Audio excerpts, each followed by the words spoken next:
Mbote lisusu bandeko balandi ya tokomi wapi tokomi bongo na paye du peuple.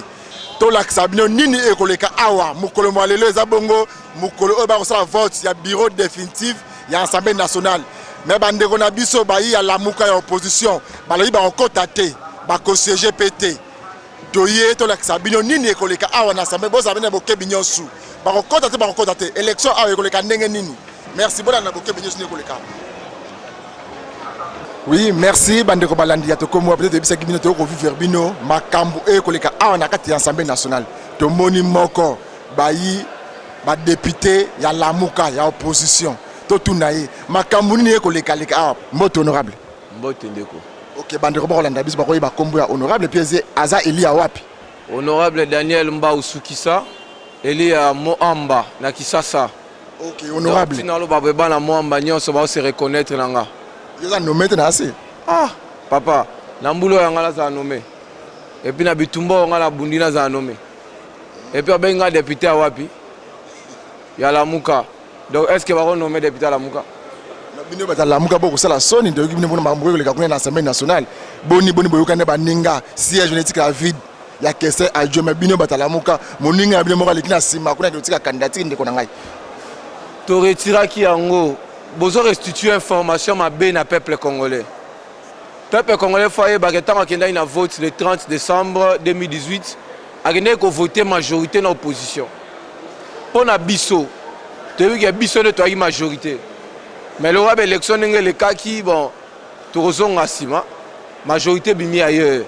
Eza cash donc bande quoi IDPS, INC na FCC biso to bimi opposition. Na ba démocratie nyonso na mokili. Opposition à la majorité va composer pour créer bureau et Assemblée nationale. Parce que toi confondre le bureau et Assemblée nationale et le gouvernement. Va confondre le bureau et Assemblée nationale et le portefeuille. Bureau et Assemblée nationale bureau aux gérer opposition à la majorité. Donc biso ça faut se représenter. Mais suivant article 11 il y a loi portant statut opposition, règlement intérieur na biso, il est dit que répartition à poste est salama proportionnellement. Et une kolobani na linga eza passi. Et une koloba que bakotala motango na biso motango na bango bakaboli yango de manière équilibrée. Alors tant que tu as une discussion biso déciment na biso tu as ko atteindre 1.4 mais ba critère auto dégager qui na bango oyo quoi ko permettre que tu créer bureau. Premier critère il consensus, deuxième critère représentativité, troisième critère proportionnalité on a koloba. Mais bande ko majorité ba boya ki balobi bango ka proportionnalité. Donc opposition face à poste moko il y a adjoint. Alors pendant que nous avons discuté tout ça le procès verbal il y a non conciliation entre temps saigné à rendre public par résultat bande kwa yumbi beni butembo to baxi dit député en termes de proportionnalité et même biso na 1.6 déciment à biso étant supérieur tous so 5 à poste été tous so bon de la poste été. D'ailleurs, poste c'était beaucoup les gars ndenge beaucoup doit boni poste moko beaucoup déposer les amoko qu'on a kati sa biso ba utiliser yé ba technique au président Félix Azo ba kazolinga déboulonner yango yote ba technique ba mafia ba utiliser na nenga mafia biso nyonso to y consulter tout jeune que je suis je pouvais accepter to boy o azaki esprit faible ba juillet a qui a déposé candidature des groupes boya qui to retirer na ya retirer poste escalier vide. C'est logique. Parce que poste n'est que vide bongo. Boko erotika ga vide bongo to boko yota mutu mususu sima. Mais non parce que yota mutu te. Ngai na minute oyo naza na pouvoir te ko décider sur groupe. Tous en réunion awa, je crois à l'issue de la réunion, boye ba conclusion ni to dégager. Ceux qui il faut to participer na vote. Ceux qui essaient to cha mutu mais ko cha mutu bon. Tout ça logique. Quand le peuple est critiqué, il parlement, c'est parce que Bakulutu bazara au gafé. Bakulutu bazara au position au babaluki. Biso doit pour la constance. Peuple latine biso pour la constance. Constance le constance on a 5 ans minutes oyo. Boko kota kuna élection ça malele boko kota te boko kota te. Yango toko décider à wasikoyo. Miko na le temps chenga eza avant plénière. Peuple falanda. Peut-être qu'après plénière ma monsieur au salama. Mais avant plénière position la biso eza que toko kota te. Et puis tu participes à voter, tu as abisso bisenga sengate, tu as abisso bachegete, tu as la poste été et puis poste tango ya rapporteur après sabisso. Et on voit misabisso pété et on tombe banzela pété. Comme tout monde ko zo yango, tu as ceux qui 114. mutu moko so asi poste rapporteur wana nga Daniel Nazuni nga na bunda pour la démocratie pour l'équilibre. Qu'est-ce que je gagne après? OK, bandeko nyonso ya Moamba bakolanda yo sikoyo. Message nous opesa bango eli na bango ya Moamba. Bon, bana Moamba toza constant. Bana Moamba boyebi litso to bunda za litsa ya démocratie. Bon, eza pas to sali. Toza bunda pour l'alternance, la vérité des unes toza alternance, eza pas to sali. Démocratie eza pas eza mikakata, eza bitumba. Ça ne s'arrête pas là. Tozo bunda. Confiance à bien stable. Boté abisso d'ici 5 ans, qu'est-ce que nous allons faire? Mais c'est que tu es bien autour ça là pour nous ba mambo c'est abisso changement bon wana. Même la manière de revoir ma camu, ya ma camu en opposition, même la manière de reconduire action parlementaire en opposition, même la loi auto proposée qui bino to komema le parlement oyo, je pense que progressivement makambo va changer. Mais bon ça rendre vigilant par rapport à ma campagne comme ça FCC cash back au sala. Basi la paix vigilant papa makamba batala muka ba ko sala biloko sima wana ba kurbasi lo to sala wana batala muka kurbasi te botika ba jewana mbula nanga boyebi yango ti bozo voter nga na ndima nga ba chenga jeep ayobi na kino ba chenga ka ba chenga ba mbila na otamba na frime na boyi pona bino nga na boyi pona bino. OK, merci honorable, merci moi honorable moni bino bozo kondo ko kota réunion na bino le les ajouts au boko sala élection ya bureau définitif ya Assemblée nationale. Boko kota te boko kota bureau ya Assemblée nationale makambo eux sala makuna boko kota ko boko kota mais on est élection te ils mascarade tu es honorable mascarade ndenge élection et to saka mibeko élection ezaka na ba candidat pour na kopona soki za élection na ba candidat unique ez élection te ndenge on meko expliquer bato pour tout le monde kuna bandeko ba ko élection lingi koloba kopona. Élection dans la constitution abisso une élection pluraliste. C'est-à-dire que c'est là là-bas candidat est belé, il y a majorité de l'opposition. Mais aux élections il y a Kolongola, Batninga. Pour aboza la kabino moko eza mokambo parti état où il y a un père. C'est ma parti état un père mais bino pe mutuna bino mo na nenga sima na kuku ata candidature na e suki ndenge ni. Mais bazuyete parce qu'il y a un coucou na moyibi hein ce que ba congolais ba rolanda biso sikoyo ba retenir nini bino bandeko ya lamuka boko kota na makambo te boko kota te ko kota na makambo buzoba te to kota na buzoba te. Merci honorable wana bozo mona bomba honorable ba député national ya lamuka bazo kota epai ba ko sala réunion na bango ba kota place ya élection ko sala ba kuna te eza mascarade. Nous sommes en direct du pays du peuple to relaxa bino ndenge nini makambo ko leka mukolo mwalelo mbote honorable mbote to moni bino awa boko kota makambo élection lelo boko kota na élection te boko kota te nemisika nalingi bayimboka basimba likambo ye mayemaza koleka na kati ye ba violer biso ba droit na biso ba opposition yango to beti mbela na bayimboka bomoni babandi ndenge balobaka na lokota français. Il s'agit de nos droits. Ils ont porté atteinte à nos droits, c'est-à-dire les appels de droits à bino baimbo kabino population. Bande konabiso ya Yumbi, ya Beni, ya Butembo. To bundi bitumbati ya bomona ki ya bitumbelingo bima na parlement. Ata papa Molière ala kisango na lolenge na ye pa mosala ngo pe foko yeba yango malamu. Ko sala ngo na miso makasi te batanga kango o balobi les ABC de la presse. C'est là où il y a le fondement du journalisme. Hein? Ndekolanga Molière alingi musala ngo mingi.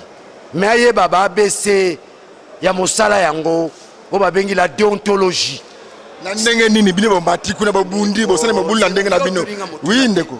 Na on a limboli yanga mayele tena makanisi yo lingo katangai. Zala malembe. Waneza style Zakari. Ne fais pas du zakarisme. Yo bengi kimbangu te, obengi mvuluzi. Obengi mvuluzi. Na koloba na double dimension. Dimension physique na dimension mystique. Tu es pas un homme ordinaire. Obengi ordinaire te motoka ka boye. Obengi mvuluzi ya bandombe.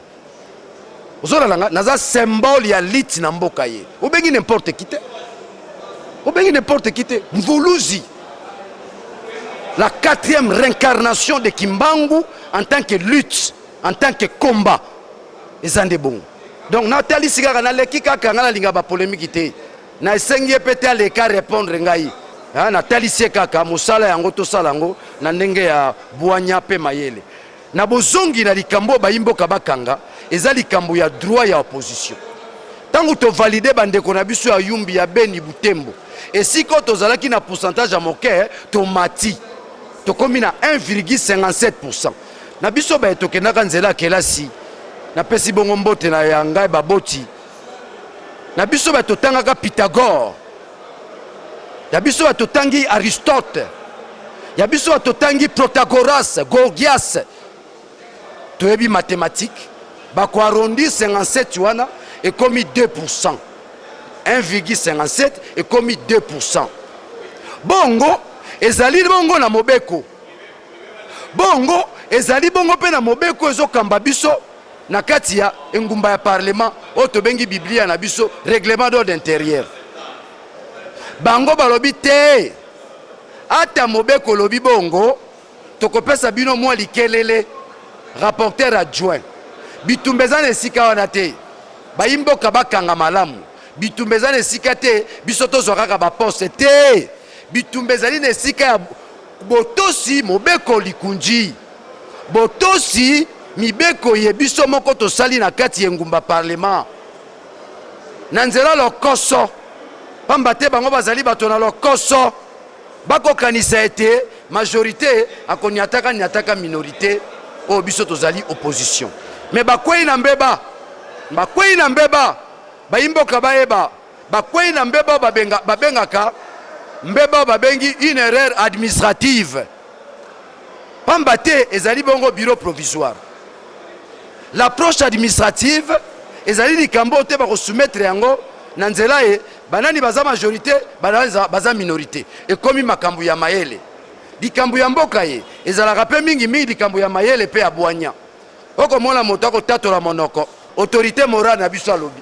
moto nzamba sala koza na autorité morale wana bozangi mayele te wana morale na yo moto totangi kelasi ngala tangi morale yo moto ozana mwasi na bana na yo ozali bongo likunzi ya famille mais na bomo ino babakisi l'autorité morale c'est une erreur grave d'ordre épistémologique scientifique et moral bandeko na biso majorité mokolo mususu batuna e bayebisa ndeko Kabila toluka vocabulaire mususu nesika autorité morale tobenga kota papa ata yaya autorité morale dans l'ordre épistémologique et psychologique c'est une erreur grave honorable mokolo mususu bakoyebisa bango kuna na kingakati plénière alobi bolata basimisité bokokamwa badepute baye balati basimisité pamba te autorité morale mutu alobi bongo autorité morale alobi bango esengeli basala batata omuni baza na kati c'est là nazokende na yo zala malembe mvuluzi ya bandombe toza na kati awa en politique il y a ce qu'on appelle la rationalité en politique il y a ce qu'on appelle la dynamique du groupe ata naza mayele mais mayele moninga mususu soki bakisami tokomi lisusu mayele makasi yango moni toza na kati tokokabola makanisi boni tokoki kosukisa bato ye pamba te bango na misisa biso na bongo toza moke mais na nzela moke na biso wana esengeli totambusa bongo.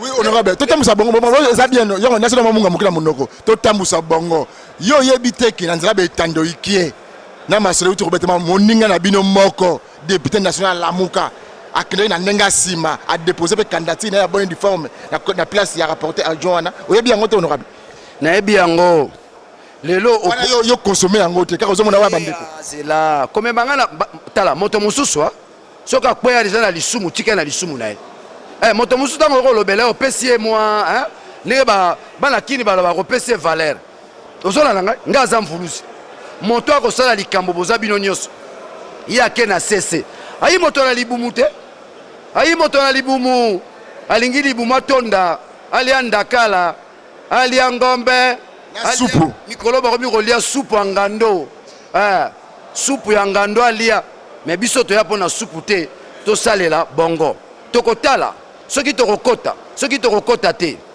omoni likambo ya mobeko babundela ya kona monoko te batutaka ntolo on défend les lois et la constitution en tapant la poitrine comme un homme pas comme une femme. Tokota kuna na kati oyo koya kimbango akosunga biso. Soki mvuluzi akitisi mpeve ete lelo élection ezalate kozalate. Na peso elikiana. Ozola na ngai oyebi histoire ya Samson kebo komona ngo lelo. Ah. Kebo komona ngo lelo bato bakomema bomoi na nenga bojoba. Na nenga komila kisa. Ce pays nous appartient tous. Ce pays nous appartient tous. Mandat bozana ba député martyr. Bozana ba député martyr. C'est que makambo koleka kuna na kati kuneza makambo malonga te. Pour déclencher la révolution. Nenga balobaka iketnunk ici et maintenant. Bozana ba député wana. Bosu ba député o bazalo lokola ba Lumumba, ba Moïse Tshombe, ba Mulele, ba Zongi par le biais de la réincarnation.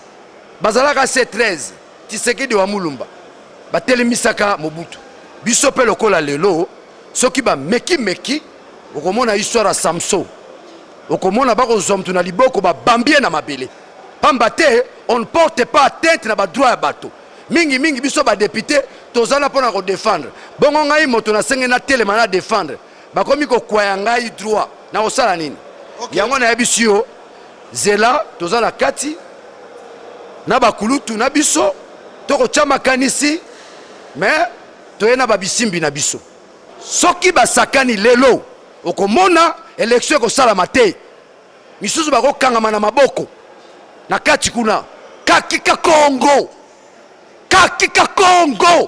elingo sala malakati ya ndeti batu balinga bamona ba démonstration bolingo bomona ngo message lisuna natinda message ya munene à tous les Né-Congo, botala magamozo salama. Ntingi azana prison. Bakangi ye pona ba voiture. Les Bakongo n'ont pas encore dit leur mot. Tozotala bakangi ndeko na biso ayibaki mutuka ya l'état. Les lois azana prison. Na yoki lo na tongo balobi ba meme na hôpital. Je lance un appel à Godin Poyi.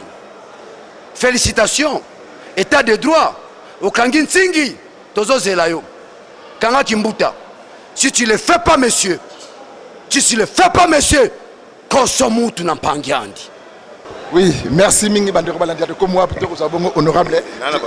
Oui, on a vu le Bandeko, Bandeko, le Bino Bokei Kuna, Ndeko, Bokoti, Bandeko, Oyo Baboko Kota Kuna Babike Bino.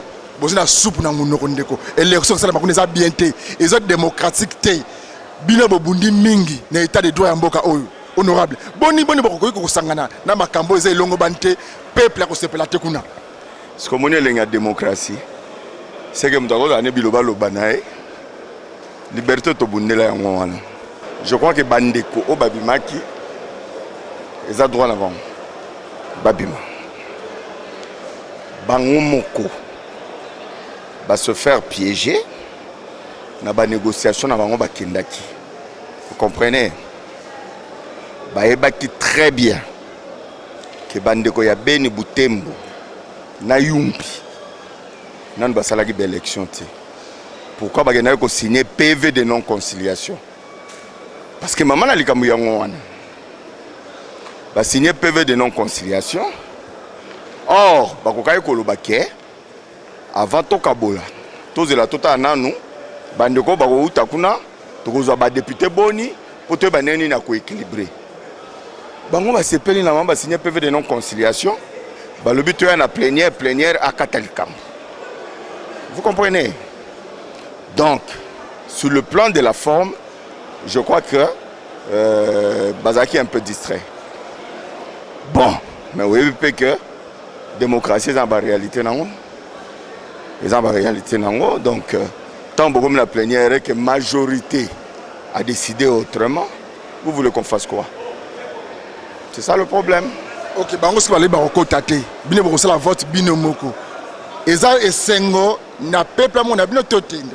Fallait oloba ke ba bengani bango. Olobi ba sa nini? Bale baroko tate ba kuna na ka démocratie eza te bosali je wana te. Liberté yango ka bino moko bo ba poste nyos. Eza liberté na bango. Ngai, ceux qui ont dépendé nanga. Moko attaque Paul Chilumbu. Na pesa bango des sièges. Mais nga moko voit na ngai moko. Et ko servir na nini du moment où bango bagena signer PV de non conciliation. Vous comprenez? Donc, je ne dis pas qu'ils ont tort dans le fond. Mais il fallait Bazala un peu plus prudent pour se faire piéger. Ils se sont fait piéger. C'est la démocratie. En dehors à bureau, et puis il y a des commissions. Et je crois même qu'une fois le président Félix Tshisekedi Alobaki, qui est à Kosepela, qui est commission économico-financière, et Kangama, et Kambama, na muta opposition. Ok, on va aller dans un camouade, on va siège, on va tirer les binango, besoin nyonso. Mais na lobby la démocratie. Est-ce que de ce qu'on dit, tous les mindu qui touchent tout? Non, c'est la démocratie. Donc, tout bunda pour la démocratie. Ce bande va moniquer. Bah c'est pelité, ce va moniquer, balinko boycotter, ce va le but que bazo marcher. Et la liberté n'a pas. Vous comprenez? Mais cela ne veut pas dire pour autant que Congo est côté l'élément parce que bango va satisfaire besoin à bango mon kotomi balete non. Hein? Donc il faut que vous allez un peu équilibrer. Nous sommes pour la démocratie. Nous sommes pour des valeurs.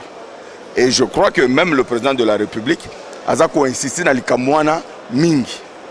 Mais deux fois aussi, il faut reconnaître que quand vous êtes dans une assemblée où vous êtes minoritaire, souvent on subit la loi de la majorité. Donc malheureusement, c'est ça la vérité. Ok, merci honorable. Merci beaucoup. Oui, Bandeko en direct à ya du peuple, député, il y a opposition, la mouka banga bako bima, bako pesa makanisa bango lelo en direct na tuko mwa. Bola na boke binyosini ne koleka awa, bako kota te.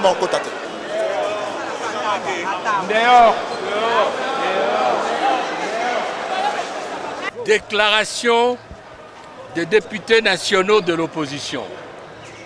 Ce mercredi 24 avril 2019, le bureau provisoire de l'Assemblée nationale fait tenir l'élection des membres du bureau définitif sans l'opposition parlementaire et en violation flagrante des dispositions de la loi organique portant statut de l'opposition politique en République démocratique du Congo ainsi que du règlement intérieur de l'Assemblée nationale. Eu égard à ces irrégularités substantielles graves et à la détermination de la coalition majoritaire FCC-CACH de fouler au pied la légalité républicaine, les députés nationaux de l'opposition informent le peuple congolais qu'ils maintiennent leur décision de ne pas participer à ce processus électoral qui rappelle le beau vieux temps du stalinisme et des partis-États. L'opposition parlementaire réaffirme son refus catégorique de servir d'alibi et de cautionner la consécration en République démocratique du Congo d'une démocratie de pacotille que le peuple congolais n'a cessé de combattre même au prix du sang, tout en rassurant le peuple congolais de sa participation active aux travaux parlementaires pour lesquels ils ont été élus. Les députés nationaux de l'opposition confirment que tant que la Constitution de la République, la loi portant statut de l'opposition et le règlement intérieur de l'Assemblée nationale ne seront pas respectés, ils ne participeront à aucun organe de direction de l'Assemblée nationale ni à ceux de gestion de ces travaux. En effet, dans une démocratie constitutionnelle, on n'a pas juridiquement tort parce qu'on est politiquement minoritaire. La démocratie dans une république n'est pas tant la loi de la majorité que la raison de la majorité. Les députés nationaux réitèrent leur engagement ferme de poursuivre la lutte pour les changements démocratiques dans le cadre de l'opposition institutionnelle et d'assumer totalement leurs responsabilités en vue de la sauvegarde de leurs droits, du triomphe de l'état de droit ainsi que de l'intérêt supérieur de la nation congolaise. À cet effet, l'opposition parlementaire informe l'opinion nationale de ce qu'elle vient de saisir le Conseil d'État de sa requête en annulation pour violation de la loi, non seulement de la décision de l'Assemblée plénière attribuant injustement à la majorité 6 postes au bureau définitif contre un seul, celui du rapporteur adjoint à l'opposition, mais aussi de celle du bureau provisoire portant calendrier de l'élection du bureau définitif. Elle entend, l'opposition parlementaire, entreprendre dans les tout prochains jours la même démarche auprès des instances interparlementaires africaines et internationales.